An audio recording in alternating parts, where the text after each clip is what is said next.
মঞ্চ ৭১ নামের সংগঠনের মাধ্যমে অন্তর্বর্তী সরকারকে উৎখাত করার ষড়যন্ত্রের অভিযোগে শাহবাগ থানার সন্ত্রাস বিরোধী আইনের মামলায় গ্রেপ্তার সাবেক সিনিয়র সচিব আবু আলম মোহাম্মদ শহীদ খানকে কারাগারে পাঠিয়েছেন আদালত। সোমবার রাজধানীর ইস্কাটন এলাকা থেকে তাকে গ্রেপ্তার করে ঢাকা মহানগর গোয়েন্দা পুলিশ। গেল মাসের ২৮ তারিখ ঢাকায় ৭১ মঞ্চ নামে নতুন একটি প্ল্যাটফর্মের উদ্যোগে গোলটেবিল বৈঠক হয়। সেখানে জুলাই অভ্যুত্থান এবং সরকার বিরোধী বক্তব্য ও জয় বাংলা স্লোগান দেওয়ার অভিযোগ ওঠে বক্তাদের বিরুদ্ধে। এক পর্যায়ে সেখানে হামলা চালায় একদল বিক্ষুব্ধ জনতা।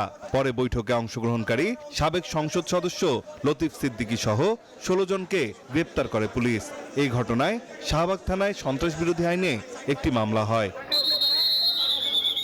এই মামলায় এজাহারে নাম না থাকলেও তদন্তে সংশ্লিষ্টতা মেলায় রাজধানীতে পরিচালিত পৃথক দুটি অভিযানে আবু আলম শহীদ খান এবং অন্য ৫ ব্যক্তিকে গ্রেপ্তার করে পুলিশের গোয়েন্দা বিভাগ।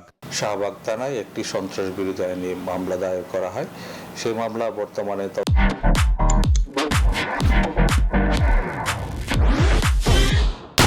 তদন্তাধীন রয়েছে। উক্ত মামলায় তদন্তে প্রাপ্ত আসামি হিসেবে সাবেক সচিব জনাব আবু আলম শহীদ খানকে গত রাত ২:৩০ সময় রাজধানীর ইস্কাটন এলাকা থেকে গ্রেপ্তার করা হয়। পরে দুপুর ২:২০ দিকে তাকে ঢাকার চিফ মেট্রোপলিটন ম্যাজিস্ট্রেট আদালতে হাজির করা হয়।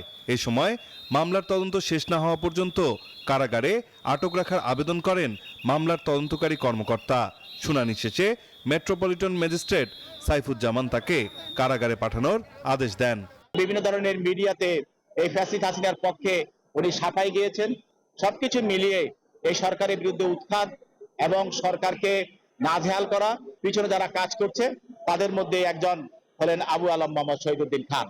১৯৯৬ সালে তৎকালীন বিএনপি সরকারের শেষ সময়ে সরকারি আমলাদের নিয়ে তৈরি সরকার বিরোধী প্ল্যাটফর্ম জনতার মঞ্চের অন্যতম সংগঠক ছিলেন আবু আলম শহীদ খান। ১৯৯৬ থেকে ২০০১ সাল পর্যন্ত তিনি শেখ হাসিনার উপপ্রেস সচিব হিসেবে দায়িত্ব পালন করেন। নাইম আল চিকো, নিউজ 24, ঢাকা।